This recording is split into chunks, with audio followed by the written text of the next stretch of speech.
बिस्मिल्लाहिर्रहमानिर्रहीम। अस्सलाम वालेकुम। क्या हाल है आप सबके? उम्मीद है सब खैरियत से होंगे। और जी मौसम का हाल तो मैंने आपको दिखा ही दिया है और अब चलते हैं हमारे किचन के हाल की तरफ। अगला दिन था हमारे घर में इफ़्तार की दावत का दिन।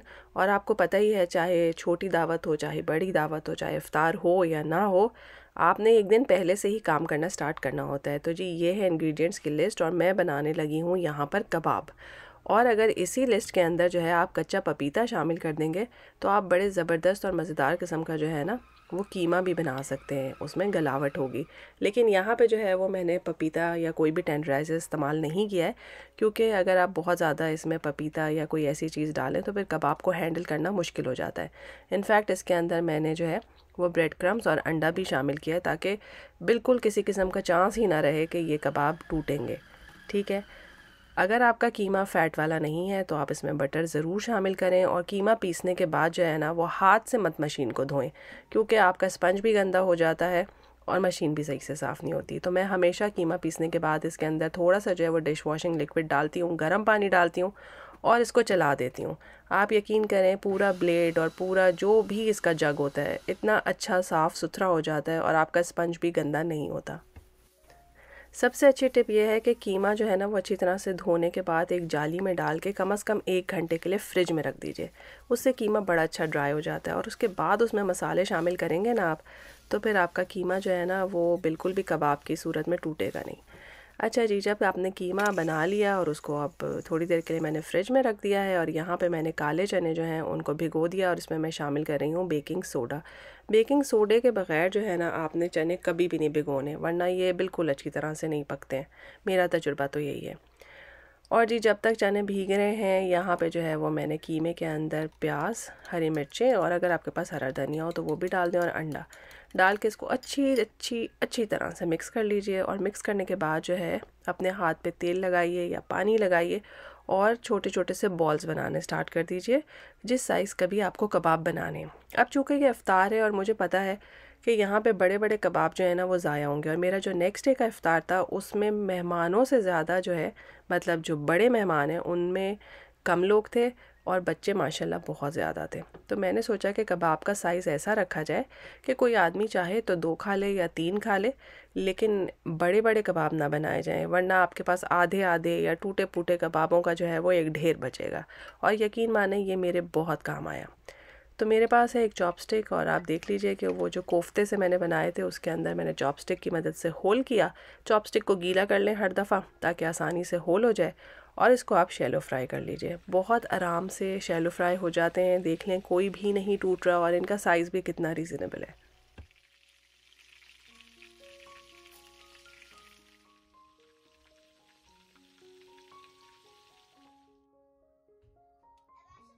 और जी यहाँ पे आपको पता ही चल गया होगा कि कोयले गरम करके इस पे तेल डालूंगी और पूरे कबाबों को जो है वो ज़बरदस्त किस्म का स्मोक दे देंगे। अब आपके जो है ना वो बारबेक्यू फ्लेवर के कबाब बिल्कुल तैयार हैं। इनको ठंडा करें और फ्रिज में रख दीजिए। मेरे पास कीमा थोड़ा सा ज़्यादा था, तो जो बचा हुआ कीमा था उससे मैंने इस शेप के कबाब बनाए हैं। इनको भी मैं फ्राई करके ठंडा करके फ्रीज़ कर लूँगी, और इसको फिर मैं कभी फ्यूचर में इस्तेमाल करूँगी। और जी ये आ गया है हमारा इफ्तार का दिन। इसमें मैंने सुबह सुबह सहरी के बाद जो है वो चनों को इंस्टेंट पॉट में डाल दिया था, क्योंकि नॉर्मल प्रेशर कुकर में डालो तो इसमें से बहुत पानी बाहर निकलता है सीटी के रास्ते से। तो इस वजह से मैं इसे हमेशा इंस्टेंट पॉट में बनाती हूँ। तो इंस्टेंट पॉट में आपने इसको खूब अच्छा गला लेना है। जो चने आपको चाहिए उन्हें थोड़े पानी के साथ अलग कर लीजिए, और जो नहीं चाहिए उन्हें ठंडा करें, और पानी के साथ जो इसका बॉइलिंग वाटर था उसको ठंडा करके पैकेट बना के फ्रीज़ कर लें। ये वाले चने मैंने पहले बॉईल करके फ्रीज़ करके रखे हुए थे, इन्हें भी मैंने सुबह निकाल लिया था ताकि ये अच्छी तरह से डीप फ्रॉस्ट हो जाएं। यहाँ पे काले चने जो हैं वो मैं ज़्यादा पानी के साथ इसलिए गला रही हूँ क्योंकि मैंने बनानी है जंगली चना चाट, और उसके लिए मुझे काले चने ज़रा ज़्यादा गले हुए चाहिए।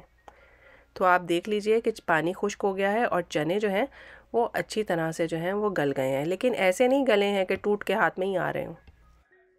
तो जी जब तक मैं अपने चनों का पानी खुश कर रही थी तो उस दौरान मैंने क्या किया कि गोश्त को जो है वो अच्छी तरह से धो के और प्रेशर कुकर में डाल के उसमें सारे खड़े गरम मसाले डाल दिए हैं, लहसुन अदरक का पेस्ट डालूंगी और नमक डालूंगी, और इसको जो है मैं यखनी निकालने के लिए रख दूंगी, क्योंकि हमने प्लान किया है कि हम बनाएंगे पुलाव। इफ़्तार के बाद जो है वो बिरयानी बच्चों के लिए ज़रा स्पाइसी हो जाती है, तो हमने सोचा पुलाव बनाएंगे। तो जब तक हमारी यखनी बन रही है, यहाँ पे हमने चनों के अंदर वाइट चने मिक्स करके रख दिए हैं। अब जब ये हमें ज़रूरत होगी तो इसके अंदर मज़ीद इंग्रेडिएंट शामिल करेंगे। जितना टाइम आपके पास हो उसके बीच में आप प्याज काट लीजिए, सैलेड काट लीजिए, हरी मिर्चें काट लीजिए, ताकि आपका टाइम बिल्कुल भी वेस्ट ना हो। और यहाँ पे जो है वो चिकन को मैंने तेज़ आंच पे फ्राई होने के लिए रख दिया है, क्योंकि मेरा प्लान था कि मैं चिकन कोरमा बनाऊंगी। क्योंकि पुलाव जो है वो काफ़ी माइल्ड होता है, तो चिकन कोरमा ज़रा सा स्पाइसी होगा तो अच्छा मज़ा आएगा।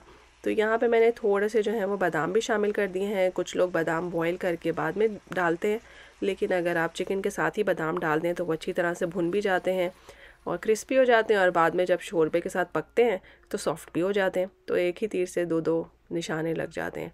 तो यहाँ पे मैंने जो है वो कोरमा मसाला डाल के अच्छी तरह से चिकन को भून लिया है। अब इसमें मैं दही डाल के इसको भून लूँगी। प्याज जो है वो आपने बिल्कुल बारीक चूरा करके इसमें डालना है, इसी की वजह से कोरमे के अंदर वो दानेदार फॉर्म आती है। तो बाय द टाइम चिकन और सब चीज़ें पक रही हैं, यहाँ पे मैंने आप देख लीजिए अदरक, टमाटर, धनिया, हरी मिर्चें सब चीज़ें काटनी है। इससे आपका बहुत सारा टाइम सेव होगा। अच्छा जी, जैसे ही दही का पानी खुश्क हो जाए, आपको ऑयल अलग से नज़र आना शुरू हो जाए, ये बहुत ज़रूरी स्टेप होता है कोरमे के लिए कि ऑयल नज़र आना शुरू हो जाए। उसके बाद आप इसमें पानी डाल के इसको रख दीजिए। जब तक चिकन गल जाए और मुनासिब सी ग्रेवी बन जाए तब तक इसे आप पकने दीजिए। यहाँ पर जो है वो हमारी यखनी तैयार हो गई है, और इसमें से गोश्त अलग कर लेंगे, यखनी अलग कर लेंगे, जो मसाले हैं उन्हें डिस्कार्ड कर देंगे। उसके बाद जो है वो खुले तेल के अंदर जो है मैं प्याज को ब्राउन कर रही हूँ, और प्याज को इतना ब्राउन करें कि ज़रा सा डार्कर शेड हो, अदरवाइज़ जो है ना वो पुलाव में एक अच्छा सा ब्राउन कलर नहीं आता। तो बस जैसे ही आपको लगे कि प्याज इतना ब्राउन हो गया है कि अब मज़ीद ब्राउन हुआ तो जल जाएगा, तो बस उसमें पानी डाल के थोड़ी देर पकने दें, तो प्याज अपना कलर छोड़ेगा। अब आप देखें पानी कैसे ब्राउन कलर का हो गया। इसी स्टेज पे जो है आप इसमें दही डाल दें, और जो आपने गोश्त जो है वो यखनी से सेपरेट किया था वो भी इसी स्टेज पे आप शामिल कर दीजिए। वैसे तो हम बड़े शौक़ से जो है वो यखनी पुलाव बनाते हैं, लेकिन यकीन करें इसमें ना नमक का हिसाब रखना बहुत ज़रूरी है। तो अगर मेरे पास ये तकरीबन 1.5 किलो के करीब, उससे थोड़े से कम चावल थे, और तकरीबन 2.5 किलो के करीब मेरे पास बीफ था, तो मैंने बीच में जो है ना वो 1 टेबलस्पून नमक एडिशनल डाला था। ठीक है, तो इसमें अब मैं डाल रही हूँ पुलाव बिरयानी मसाला। लास्ट टाइम जब मैंने बनाया था पुलाव तो उसमें मैंने नॉर्मल बिरयानी मसाला डाला था, तो ये आपकी चॉइस है। पुलाव बिरयानी मसाला डालने से इसकी बड़ी ही डिफरेंट किस्म की खुशबू और बड़ा डिफरेंट फ्लेवर हो जाता है। तो आप चाहें तो नॉर्मल बिरयानी मसाला डालें, चाहें तो पुलाव बिरयानी मसाला डालें। तो वो डाल के और उसके साथ गोश्त डाल के अब इसको मैं थोड़ी देर के लिए पकाऊंगी। इसी स्टेज पे आप इसके अंदर अदरक और हरी मिर्चें भी डाल सकते हैं, थोड़ा सा स्पाइस लेवल इंक्रीज़ हो जाएगा। यहाँ पे मैंने कुकर को अच्छी तरह से धो के चूल्हे पे रख दिया है। इसमें अब मैं कुछ पकाऊंगी नहीं। जब भी देगचियाँ फारिग हो जाती हैं उन्हें धो के जो है मैं चूल्हे पे तेज़ आंच पे रख देती हूँ। वो खुश्क हो जाती हैं तो उन्हें उनकी जगह पे पहुँचा देते हैं। इस तरह से बर्तन जो है वो फैले भी नहीं रहते, किचन भी सिमटा हुआ लगता है, और एंड टाइम पे आपके लिए बहुत काम होता नहीं है। तो जी यहाँ पे जो है वो कोरमा तैयार है। उसमें आखिर में मैंने केवड़ा डाला है, केवड़ा या केवड़ा क्या कहते हैं उसको, वो ऊपर से डाला है ताकि अच्छी सी खुशबू है। और यहाँ पे आपके सामने देख लीजिए सारी सब्जियां हमने कट कर ली हैं। पिज़्ज़ा का सामान जो है वो भी मैंने तैयार कर लिया है। यहाँ पे रायता भी तैयार है, दही बड़ों के ऊपर डालने के लिए मीठा दही भी तैयार है, और प्याज के लच्छे पानी से निकाल के मैंने रख लिए हैं। पिज़्ज़ा का सारा सामान मैंने इसलिए कट कर लिया कि एंड टाइम पे मैंने बच्चों के लिए पिज़्ज़ा बनाना है, तो ये ना हो कि उस टाइम पे कोई चीज़ कम हो जाए, चीज़ें ज़्यादा हो मगर कम ना हो। और साथ ही चीज़ को भी ग्रेट करके रख लिया है। तो जब आप अपने सारे कामों से फारिग हो जाएं तो फिर बारी आती है आपके डेकोरेशन की। ज़रूरी नहीं है कि आप हर दफ़ा बहुत ही डेकोरेट करें, लेकिन अगर आप पहले से ही प्लान कर लेंगे कि आपने अपने टेबल को कैसे अरेंज करना है या कौन से बर्तन इस्तेमाल करने हैं, तो यकीन करें एंड टाइम पे आपकी ज़िंदगी बहुत आसान होगी। दावत वाले दिन हमेशा सुबह जल्दी काम स्टार्ट करें, ताकि 1 बजे तक जो है वो आप बिल्कुल फ़ारिग हो जाएं हर चीज़ से, ताकि आपको नमाज़ पढ़ने का, कुरान पाक पढ़ने का, इबादत करने का और थोड़ा सा रेस्ट करने का टाइम ज़रूर मिले। एक बात आप लोग नोट कीजिएगा कि मैं सेम चीज़ों को जो है वो इस्तेमाल करती हूँ। हर दफ़ा मुझे नई चीज़ की ज़रूरत नहीं होती, हाँ, मगर मैं हर दफ़ा पुरानी चीज़ों को नए तरीके से रखने की कोशिश करती हूँ ताकि वो डिफरेंट लगें। तो इसी चीज़ को आप भी अपने घर में अप्लाई करें। अब आप देख लीजिए ये एक नेट का कपड़ा है और उसको मैंने इन सब चीज़ों के अराउंड बिछा दिया है, तो वो इतना अच्छा सा फैंसी सा लुक दे रहा है। आई होप कि आप लोगों को मेरे से कुछ ना कुछ सीखने को ज़रूर मिलता होगा। और देख लीजिए कि पिछली 2 दावतों में जो हमने टेबल कवर बिछाया हुआ था, आज मैंने उसको पीछे दीवार पे लगा दिया है, तो वो मेरा इतना अच्छा मस्जिद वाला बैकड्रॉप बन गया है। अच्छा लग रहा है कि नहीं लग रहा, ज़रूर कमेंट्स में बताइएगा।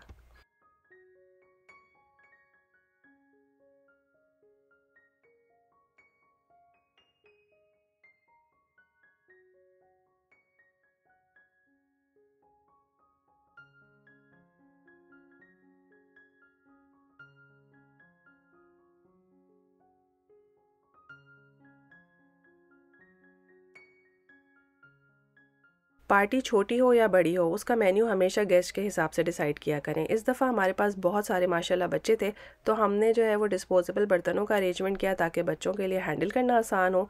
फिंगर फूड्स रखे और उसके अलावा पिज़्ज़ा का एहतमाम किया ताकि बच्चे जो हैं वो ज़रा खुशी से खा सकें। किसी ने मुझे कहा था डेट से रिलेटेड आइडियाज़ दीजिए, तो डेट को आप डीसीट कर लीजिए और उसके बीच में आप पीनट बटर या फिर न्यूटेला भर लीजिए। आप चाहें तो सिर्फ क्रीम भी भर सकते हैं। उसके ऊपर मेल्टेड चॉकलेट लगाइए और स्प्रिंकल्स या कोई भी चॉप नट्स ऊपर से आप डाल दीजिए। तो वो चॉकलेट जैसे ही ड्राई होगी तो नट्स उसके साथ अच्छे से चिपक जाएंगे। अब ये छोटे वाले जो मफ़िन होते हैं या कपकेक होते हैं, उनके लाइनर में मैंने इनको सर्व कर दिया है। तो बस जी, बच्चों के लिए जो है वो बड़ी अट्रैक्शन होती है और बड़े शौक़ से ये खाते हैं। और यहाँ पे जो है वो हमने अब अपने चनों की तैयारी स्टार्ट कर दी है। क्योंकि मैं इनको थोड़ा सा वार्म सर्व करना चाहती हूँ, तो मैंने इसको जो है वो तकरीबन 5 बजे के अराउंड जो है वो बनाना स्टार्ट कर दिया था। इसमें मैंने धनिया पाउडर, ज़ीरा पाउडर और चाट मसाला वो अच्छी तरह से मिक्स किया है और उसके साथ इसमें जा रहा है केचप और चिली गार्लिक सॉस।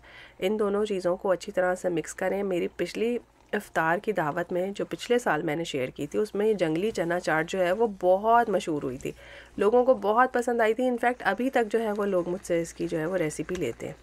तो इसको बना के रखिए। इसमें कोई चटनी नहीं भी डालेंगे ना, तो केचप से इसमें बड़ा अच्छा फ्लेवर आएगा। तो बेसिकली आपने इसमें नमक, काली मिर्च और भुने हुए कुटे हुए ज़ीरा, धनिया और चाट मसाला का ही बस इस्तेमाल करना है और ये बड़े अच्छे सीज़न हो जाते हैं। तो जी, हमने अपनी चाट का मसाला तैयार किया और यहाँ पर आके जो है वो सारी सफाई कर ली और घर को बिल्कुल प्रॉपर अरेंज कर लिया। अब हम बिल्कुल रिलैक्स्ड हैं और इफ़्तार से जो है वो 1.5 घंटा पहले ही अंदर घुसेंगे और अपना काम स्टार्ट करेंगे। तो जी, सारे बर्तन मैं निकाल चुकी हूँ। दही बड़े फ्रिज से निकाल के बाहर रख दिए ताकि रूम टेम्परेचर पर आ जाए। बहुत ज़्यादा ठंडे खाए नहीं जाते। और जी, मेरा इस दफ़ा प्लान है कि सब चीज़ें थाल में सर्व करूँगी। तो चने जो हैं वो ठंडे हो गए, उन पे प्याज डाल के उन्हें मैंने कवर करके रख दिया है और सारे बर्तन बाहर निकाल लिए हैं। चीनी दान, नमकदानी, काली मिर्च, चाट मसाला, कोई चीज़ अगर खाली हुई भी है तो उसको पहले से रीफ़िल कर दीजिए, वरना एंड टाइम पे लोग अपने किचन की बर्नियाँ लेकर आ रहे होते हैं कि चीनी इसमें से डाल लें। तो पहले से अगर थोड़ा सा प्लान करते हैं ना, तो चीज़ें बड़ी आसानी से मैनेज होती हैं। तो जी, दही बड़े जो हैं उनके ऊपर मैंने मीठा दही डाल दिया है कि ताकि जितना दही इन्होंने सोक कर लिया है, तो ऊपर से थोड़ा सा और दही डालेंगे तो ये अच्छे से गीले गीले और मज़ेदार से रहेंगे। यहाँ पे मैंने चावल भिगो के रखे हुए थे और यखनी जो है वो मैंने गोश्त में शामिल कर दी है। वो बॉईल हो रही है। अब चावल डालेंगे, इसको पकाएंगे उस वक्त तक जब तक चावलों में पानी जो है वो नज़र आना बंद हो जाए। उसके बाद इसको ढक के दम की आंच पे रख देंगे और उतनी देर में जो है वो यहाँ पे मैं गाजर को फ्राई कर लूँगी। नॉर्मली लोग जो हैं वो गाजर को बहुत बारीक बारीक काटते हैं, लेकिन आप यकीन करें मैं तो कद्दूकश कर लेती हूँ और कोई फ़र्क नहीं पड़ता। तो इसलिए कद्दूकश करने से जो है वो टाइम की भी बचत होती है। और गाजर फ्राई हो जाए तो इसके अंदर आपने थोड़ी सी किशमिश डाल के फ्राई करके साइड में रख लीजिए। यहाँ पे चावल आप देख लीजिए कि उनको अच्छी तरह से दम आ गया है, लेकिन अभी भी थोड़ी सी कसर थी, तो मैंने ऊपर से इसके बटर डाला है। इस बटर में जो है ये सॉल्टेड बटर है, तो मैंने सोचा ये मेल्ट होगा तो अगर सॉल्ट की थोड़ी बहुत कमी होगी तो वो भी इंशाल्लाह ताला पूरी हो जाएगी। तो इसको अब ढक दिया है, हमारे चावल तैयार हैं और इसको जो है वो मैं अवन में रख दूँगी बिल्कुल ही लो फ्लेम पे, ताकि जब तक हमने सर्व करना है तब तक ये गर्म रहे। तो वहाँ मैं चावलों का काम कर रही थी। यहाँ पे मैंने अपने हज़रत से कहा कि ज़रा थोड़ा सा सिंगार कर दीजिए पिज़्ज़ा का, क्योंकि अब जो है वो इफ्तारी के टाइम में टोटल आधा घंटा लग गया है, रह गया है। तो मैंने सोचा कि आधा घंटा रह गया है तो इसको ज़रा तैयार कर लें ताकि फ़टाफ़ट हम इसको निकाल के गर्मा गर्म सर्व कर सकें। वैसे तो आप चाहें तो इनको अवन में भी रख सकते हैं, लेकिन ये कि मैं चाह रही थी कि ये बिल्कुल गर्म सर्व हो। तो जब तक वहाँ पे पिज़्ज़ा का सिंगार हो रहा है और साथ साथ मैंने यहाँ पे बनाए हैं क्रिस्पी पकौड़े और उसके साथ जो है मैं समोसे फ्राई कर रही हूँ।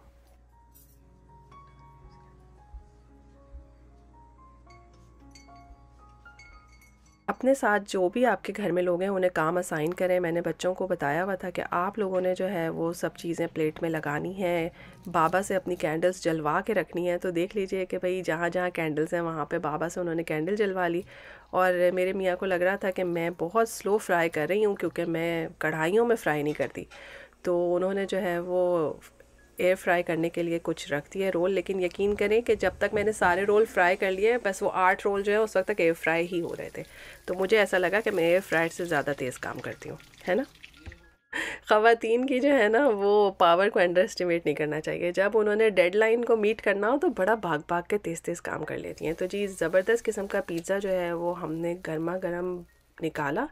और बस ये जो है अब इफ़्तार का टाइम जो है उसमें हार्डली 10 मिनट रह गए थे, तो उस वक्त तक जो है वो पिज़्ज़ा तैयार हो गया और उसके मैंने पीसेस कर दिए ताकि बच्चों के लिए लेना आसान हो जाए। ऐसे मौके पे आपकी बहनें, आपकी दोस्तें बहुत काम आती हैं कि आके उन्होंने जो है वो पापड़ी डाल दी चाट के ऊपर, जो कि मैं बिल्कुल भूल गई थी। तो बस जी हमारा इफ़्तार टेबल तैयार है। दही बड़े चूँकि एक रेक्टेंगल डिश में थे, तो मैंने उसको गोल एक बड़े से थाल में रख दिया ताकि मेरी जो थाल वाली थीम है ना वो डिस्टर्ब ना हो। तो जी अल्हम्दुलिल्लाह इफ़्तार का टाइम हो गया और माशाल्लाह सब लोगों ने इफ़्तार लेना शुरू किया और आपके सामने है हमारा इफ़्तार का टेबल, तो आप भी देखिए और इन्जॉय कीजिए।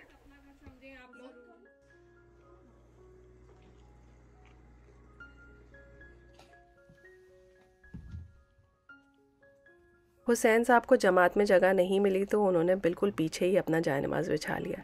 तो बस जी इफ़्तार हो और उसके बाद चाय ना हो तो ऐसे तो नहीं हो सकता। तो बस साथ साथ इफ़्तार था और मैंने साथ ही चाय बनने के लिए रख दी थी। बाय द टाइम लोगों ने नमाज़ पढ़ी, चाय परफेक्टली तैयार थी।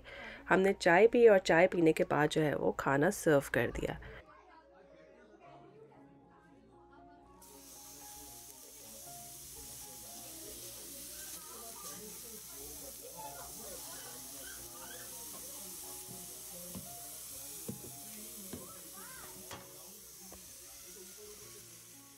और जी मैंने अपना कास्ट आयरन का पैन सुपर हॉट किया, उसके ऊपर मैंने प्याज के लच्छों का बेड बनाया और माइक्रोवेव में गर्म किए हुए कबाब ऊपर से डाल दिए। तो ज़बरदस्त किस्म का सिजलर कबाब प्लेटर बन गया। ऊपर से आप डालें इसमें लेमन जूस, हरी मिर्चें, धनिया, और उसके साथ जो है वो सारा खाना आपके सामने सर्व हो गया है। उम्मीद है कि आज की दावत आपको पसंद आई होगी। अपने कमेंट्स ज़रूर दीजिएगा, मुझे बहुत खुशी होती है पढ़ के।